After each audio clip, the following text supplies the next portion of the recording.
And Greg, you can go first.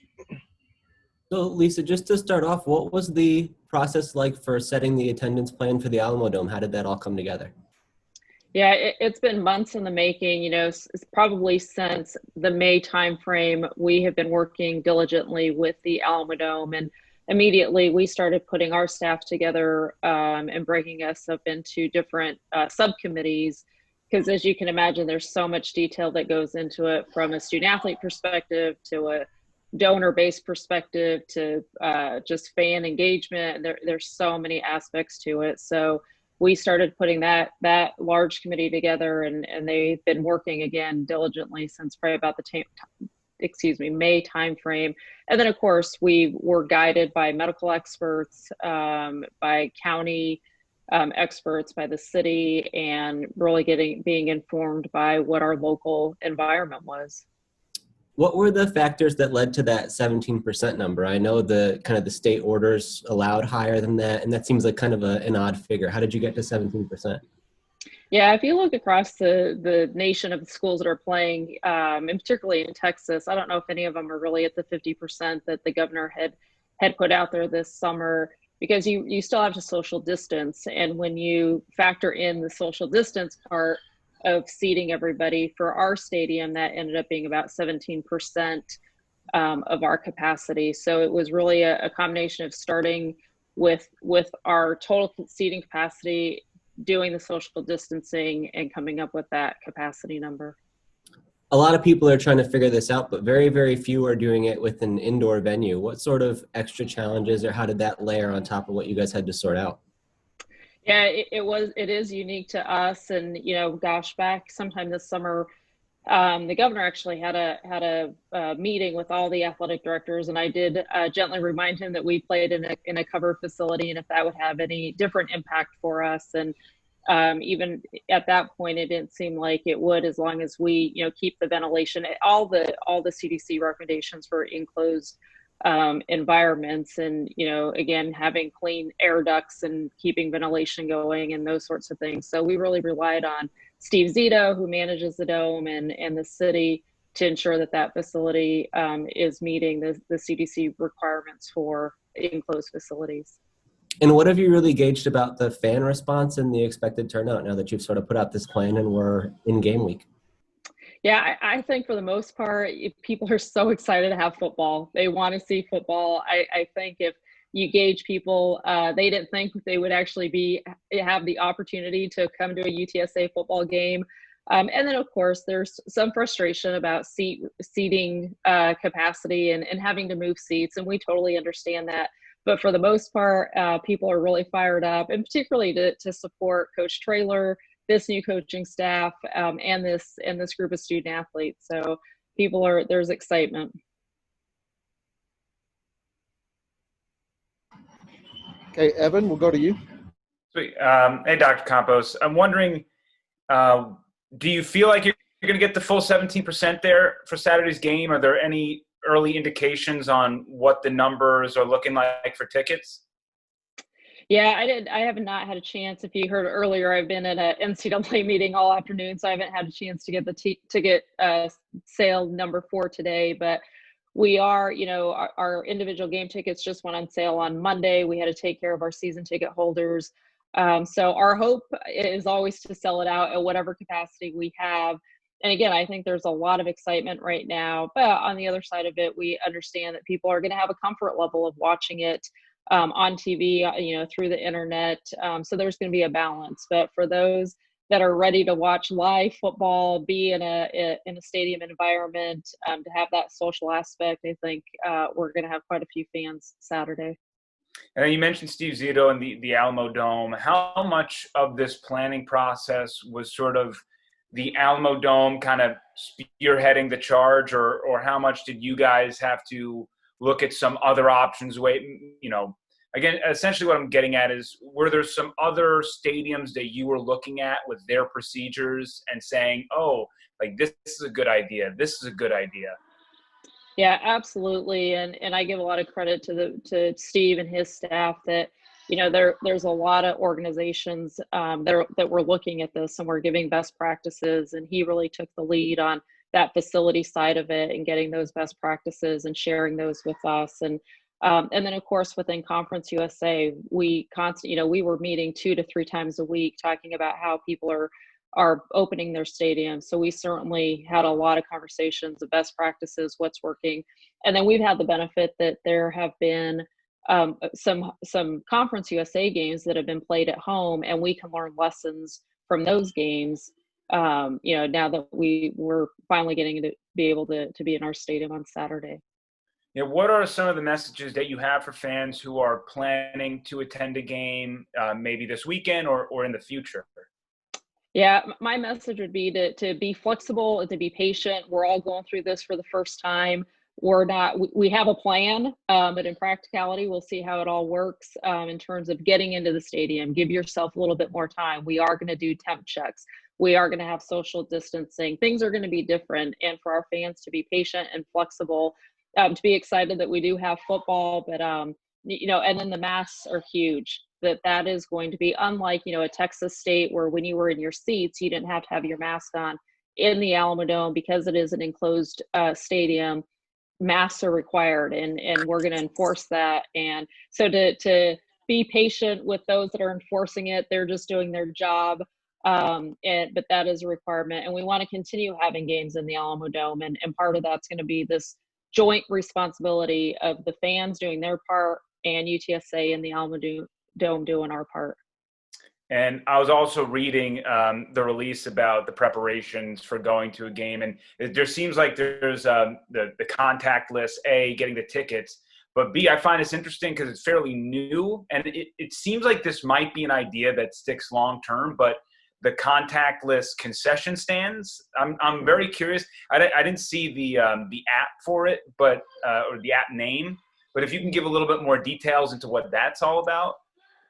Yeah, so there's going to be a QR code for the mobile food ordering. I have not yet experienced it myself yet, so that's going to be a new experience for everybody. But to your point, there are things that have come out of COVID that I think can be longstanding, and have sort of pushed us to think about those sorts of things. And but to your point, the mobile food ordering is going to be different, and hopefully a perk and a new thing that our fans will enjoy.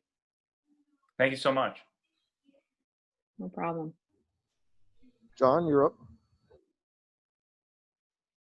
The masked man. I like it.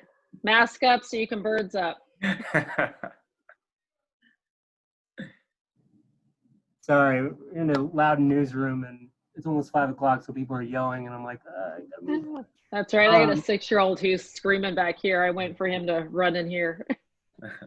Dr. Campos, if you guys happen to get to that 17%, I mean that's gonna be a very large number of people coming to an event, probably for the first time since all this stuff happened here in San Antonio. Do you guys feel that y'all have maybe an added responsibility to not just do this well, but to get it right immediately and to kind of continue that going forward, just to kind of set the tone for how more big events could happen in this city? Absolutely. I think a lot of eyes are going to be on the Alamo Dome and UTSA athletics, and that's why we have pushed a lot of messaging through social media, through emails that this is a big deal. I've gotten on our coaches and our athletics training staff, everyone that we got to make sure we're doing everything right. And again, there's going to be some bumps along the way that will improve for the next game. But our first concern is our student athletes, our fans, our constituents, and we want to make sure that we are putting an event that's keeping them as safe as possible and to mitigate the spread of COVID. And so to your point, yes, there is responsibility, and it's a shared responsibility, but we're really looking forward to all, executing this great plan that we've put together. I know that your plan is pretty comprehensive, but was there anything during that process that maybe things that you just normally don't think about, and having to adjust to those kind of things that maybe the average person just doesn't think about nowadays in this era? Everything. I think from how we have our officials meeting, there's a pregame meeting that typically you have a lot of people together. That's going to be, virtual, to how we interact with our media. That's very different from you all, to the band, getting the band onto the bus to the stadium, into their seats. I mean, it's every aspect of the game, and again, to your point, things that you just had to really pay attention to that you never thought you would be really thinking about to that detail. But everything that goes into putting bringing these constituents, the team, all the personnel in, we had to think down to the detail of how all that's going to be worked. I had one last question. I know Memphis, they had to cancel their game this coming week. Have you heard anything from them? You have any status on the future of that game, hopefully next Friday? Yeah, I've been in communication with our athletic director, and we'll continue to be in communication. You know, it's too early to tell how that will affect things, but we're optimistic that it won't have an effect. They're optimistic that they'll be back at practice next week. So we're going to play it day by day, as we do with everything these days, and stay in constant communication with them. JJ, you're up. Lisa, the 2 non-conference games that you guys had to move this year are canceled. Are those canceled? Yeah. So you're talking the LSU game and the Grambling. Correct. Yes. Yeah, we're still having conversations of what that might look like. You know, is there a future date to schedule those? So canceled, I would say canceled for this year, but conversations happening about what that could look like for the future. And then there was a recent change to the Houston series. Why make that change, and what kind of went into that decision? Yeah, so I'm trying to think, JJ. My mind has not been on our scheduling because we actually made that change. We've been in the works with that. And you got me, JJ. I'll have to go back and look, but I know we've been moving a lot of things around. We're in conversations of getting some other games, obviously, to complement those. So I got to go back and remember all the specifics. But as you know, there's been numerous changes in our future schedules that I'm day by day right now, JJ. So. How difficult is that trying to juggle? I mean, some of these contracts are fairly large sums, and there's a shortfall with the budget reduction. How difficult is it juggling that without being able to know? Yeah, what I would say for the changes that have been made, there's a lot of conversation. So, and that's what I was trying to go back to. I mean, those conversations might even been happening pre-COVID, or maybe even in the summer. It just takes a while then to execute those and to get those signed. So we're continuing to look at our future schedules. But yeah, right now we're really just focused on day to day and what's happening currently. I think a lot of people, not many people we're just trying to get a schedule for this year, and not a lot of people are looking at future years during this intense, complex time right now. I wanted to ask you about the $5 million donation that was announced last week. It's my understanding that was included in part of the original fundraising figures. Why make that announcement now? Yeah, so our original plan, great question. Our original plan was to make that announcement at a groundbreaking.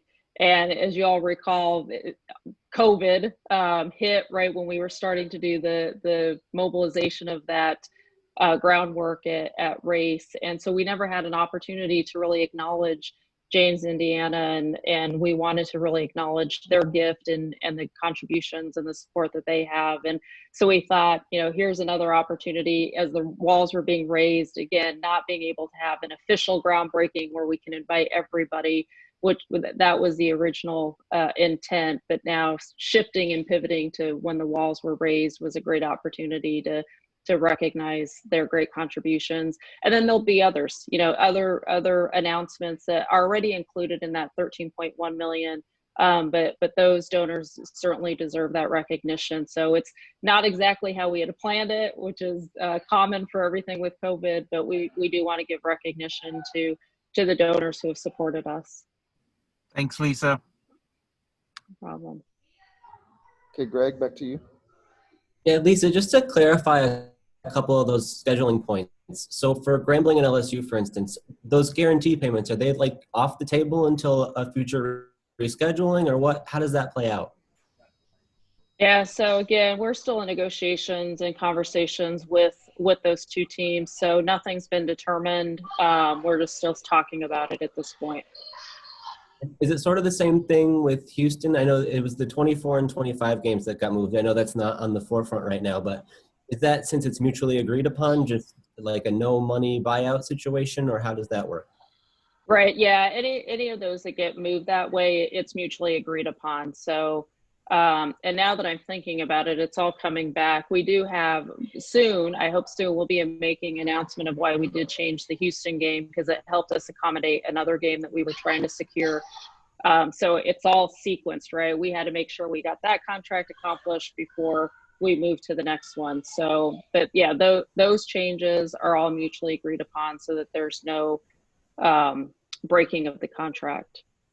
And when you think about those guarantee payments and the arrangements for the new games that were added this year, like BYU, for instance, and things like that, are those conversations or negotiations any different on account of the circumstances and the challenges that every department is facing, or how does that play out? Yeah, well, certainly the BYU Army, I mean, that was incredibly complex, you know, as teams were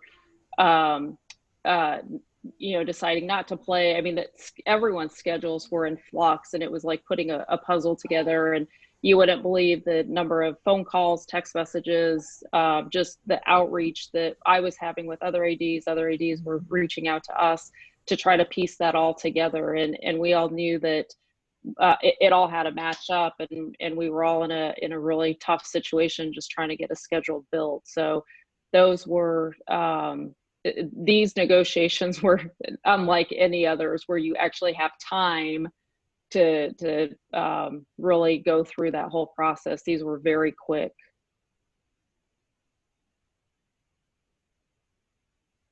Okay, Evan, back to you. Yep. I want to say thank you so much, Dr. Campos, for the time, because I know you're absolutely slammed right now with just this whole year. But I want to kind of draw back on that point, and I got a couple more questions after that. But for someone who lives in a world, I mean, football coaches and players as well, that it's so organized, what has this year been like? Whereas athletic departments are so used to putting games on the schedule for like 2030 at this point, to have this year be like, okay, we need to start moving pieces for this season and figure out how it's going to connect. Just what has this process been like for you as an AD? Yeah, I want you guys to look at a picture of me back in March and compare it to what I may look like now. But it is, I think I have a lot more gray hair. I mean, what it's done is our department has really come together, and we are doing things again that we never expected we'd be doing and having to manage. And that's not specific to UTSA. That's nationally with anyone who's playing sports right now. So all I can say is we've continued to be flexible. We've continued to, it's a world of change, and it's going to continue to be. I mean, you think about now, we are finally being able to shift our focus to basketball. Like it was very fall focused. We've made decisions. That's not even stable. There's going to continue to be changes. And now we're starting to focus on basketball, focus on what spring's going to look like with, 15 sports participating. So it's not going to end, and we just have to continue again to know that every day is going to be different, and it may not be what we planned. Yeah, and this is a great segue into my next question. I just saw, I think moments ago, right, November 25th is the official start date for college basketball. What does that mean for your group? And we've heard talks about bubbles. We've heard, I mean, I have no idea what this is going to look like, but I'm assuming you have some inkling into how the college basketball season might happen. And are you envisioning maybe your group heading to a bubble or two?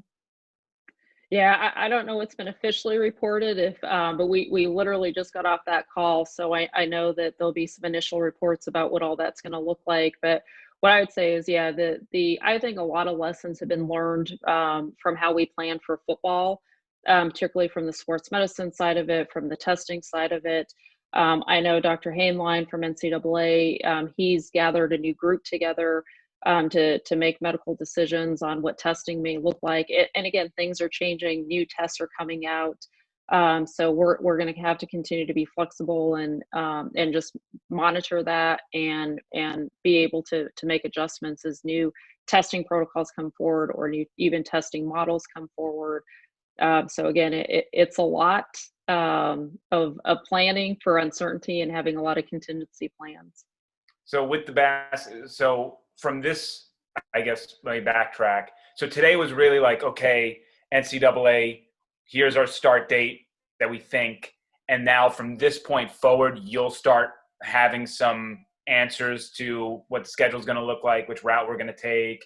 But I guess in a broader spectrum, are we optimistic that college basketball season is going to look different, but B, there's a plan in place to finish? Yes, absolutely. Right now, from an NCAA perspective, we're keeping that end date in mind. The championship, I think everyone's very sensitive to the spring sports and the winter sports that got those championships pulled right under them. So, people are going to do what we can in the best interest of our student athletes' health and safety. And again, things can always change. What we're really thankful for is that numbers here in San Antonio keep getting better. We need that to happen nationally. But yeah, that we are planning for as much of a normal basketball season as we can, and we'll start deep diving now that more decisions are coming out for NCAA. And then lastly, just the RAF and the importance of that fund. I saw something in the write-up again that if games were to be canceled, there's an ask from fans like, hey, you can also donate your money to the RAF. I think the line here is, significant losses in this area of support would be detrimental to the program. So just during a time like this, how pivotal is it to get that RAF moving and to have that help from the community and donors and alumni to really pitch in and lift you guys up? Yeah, it's so critical right now. I mean, we're having additional added expenses with the testing, added expenses with game management, with the different things that we're needing to do to keep people safe as possible. So no time than now. It's so critical for everyone to participate in our Roadrunner Athletic Fund. It's our annual fund. That's what funds our scholarships. We have about a $6 million bill every year for scholarships for our 350 plus student athletes. And we don't want to disrupt that. And that's what's core to us is serving our student athletes and making sure that they're having an exceptional experience culminating in graduation. And so that the folks that support RAF, whether it's through just a straight donation, philanthropic, or through a transactional donation through a season ticket, we really rely on all of that and our season tickets for our operation. So it is a critical year for sure for people to still be engaged in RAF and to support our student athletes, because it's directly impacting the lives of our student athletes. Thank you so much again. Really appreciate your time. Thank you, Evan. Okay, Hector, I believe that's you. I know it says something different on the screen, but go ahead with your questions. Yep, it's me, Kyle. Thank you. Dr. Campos, good afternoon. How are you? Hi, Hector. I'm doing well. Thank you. So doing this story on Coach Traylor, and Dr. Campos, I just want to get your perspective on this, because when you talk to the kids, it is amazing the relationship that he's already been able to build with them in what's it been, the 7, 8, 9 months that he's been here. From your perspective, Doctor, what have you seen from Coach Traylor and the way he's been able to connect with the student athletes to this point?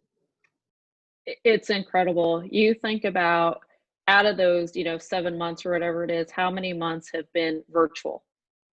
And if it wasn't virtual, how stronger the relationships could even be had he had a chance to really meet with our student athletes in person. It is incredible what him and his coaching staff have done. And we know he talked a lot about it in his interviews, and student athlete came first. And if you all know me, that's critical. I got into higher education to make an impact in the lives of 18 to 22-year-olds. And that's why we're in higher education. And he, from his teaching background, he so understands that. And to your point, when I'm on the sidelines, talking to our football players, that is the first thing they talk about, is how Jeff has got to know all of his players on an individual basis, knows about them more than just football, knows about their life, and he has that expectation of his coaching staff. And it's incredible. And those are the coaches that you want around 18 to 22-year-olds, because that's what we're doing, is helping develop future leaders.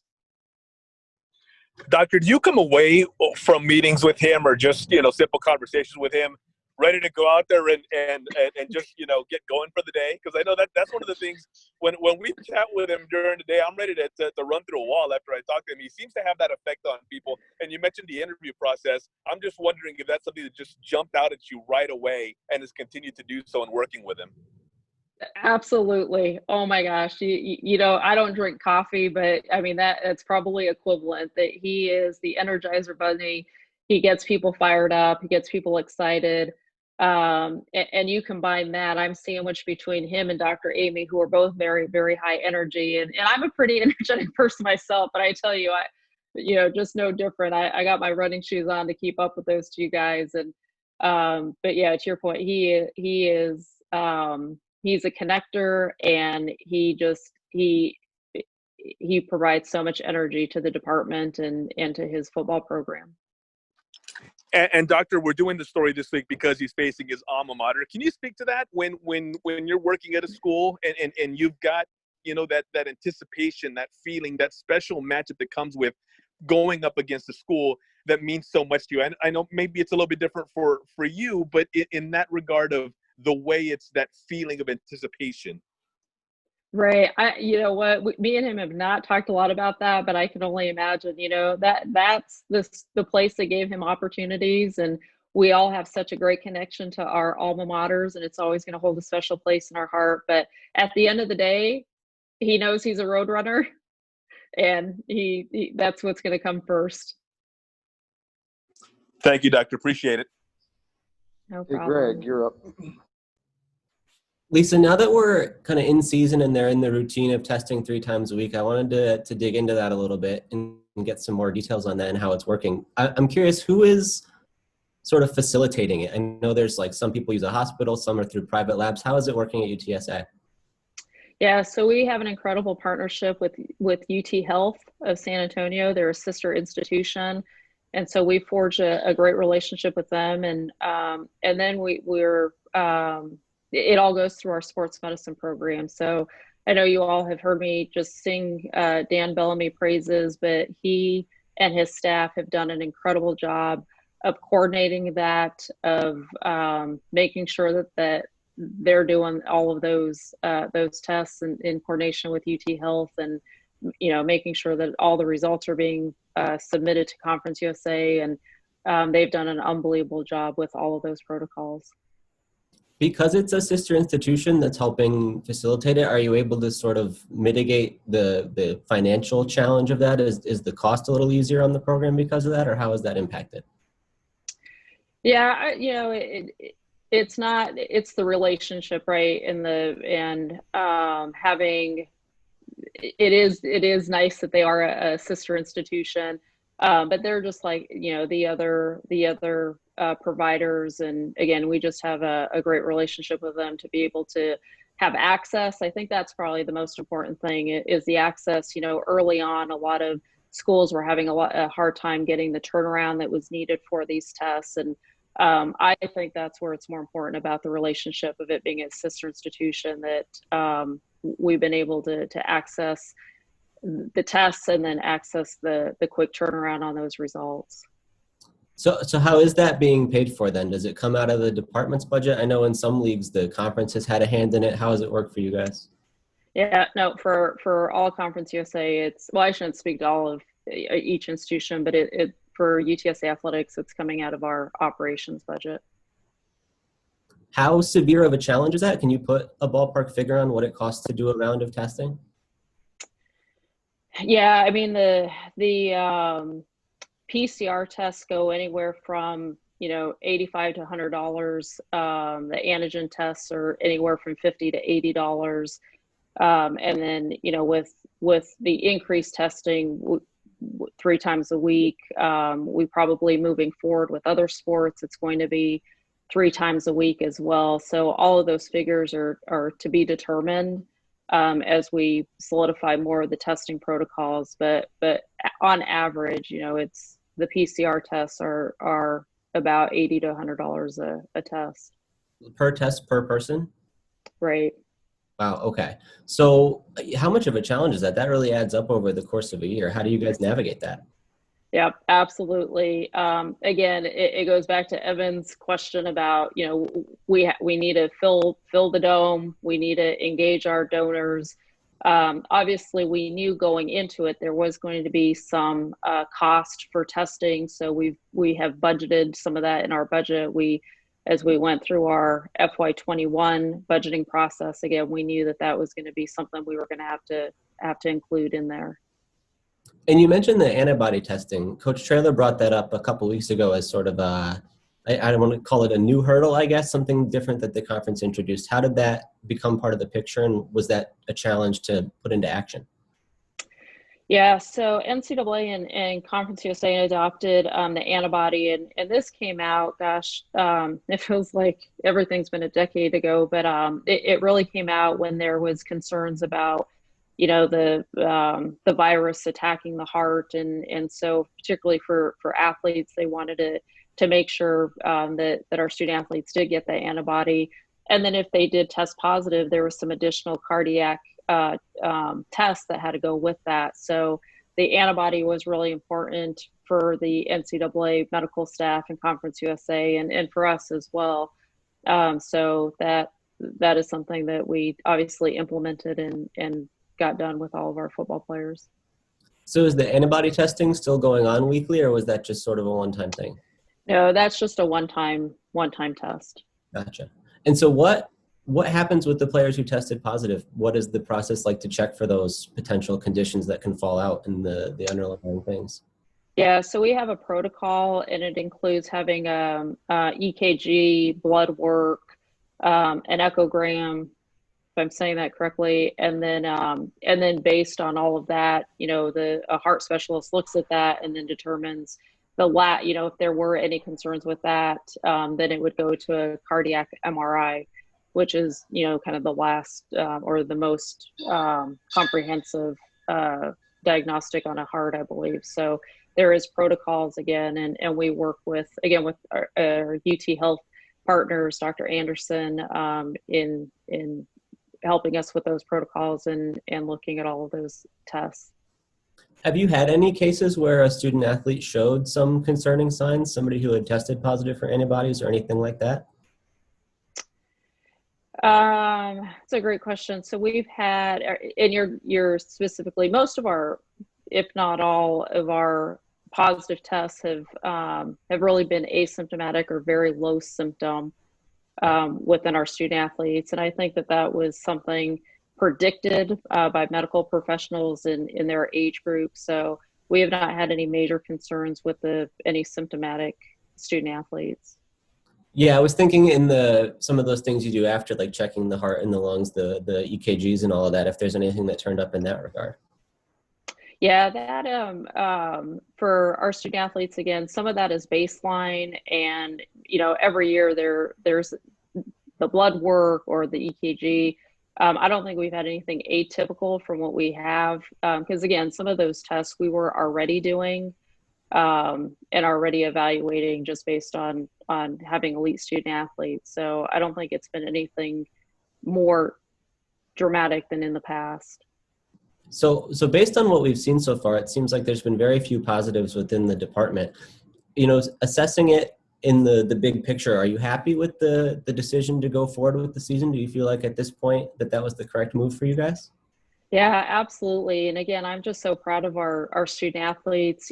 We knew we were going to have positives. We knew we weren't going to go an entire season without any, and we still have a lot of our season to get through. We're only on game 2, and but our student athletes have really held each other accountable. Jeff has really emphasized it. Our sports medicine program has really done a good job of educating. We had a lot of education sessions with parents over the summer, with students. again, we've done everything we can. And just like we talk to our fans, we talk to our student athletes, it's a shared responsibility. And but yeah, we've shown, at least in week one, we've demonstrated that we can get through a football game and move on to the second football game. And but again, everything can change day to day, so we'll continue to monitor it. And then lastly, we just touched on this some with the testing, but the overall financial impact to the department, you've outlined sort of the 10 to 15% reduction, and we've talked about some of the salary cuts and things. But are there any other steps that you guys have taken at this point to try to mitigate some of that loss or offset the shortfall there? Yeah, no, we had a really great budget process this summer. Again, we knew going into it we were going to have to make some major adjustments. And now, we're going to really count on fans coming to the games, hitting our ticket numbers, and then again minimizing costs where we can. Got it. Thank you. No problem. All right. Anything else for Lisa? She's spoken for quite a while, so. All right. Thanks, All right, Lisa. I appreciate you all. So much again. Thank you. Thank you, All Lisa. right. Thanks, Lisa. Look forward to see you guys Saturday. Mask up. Thanks. Take care.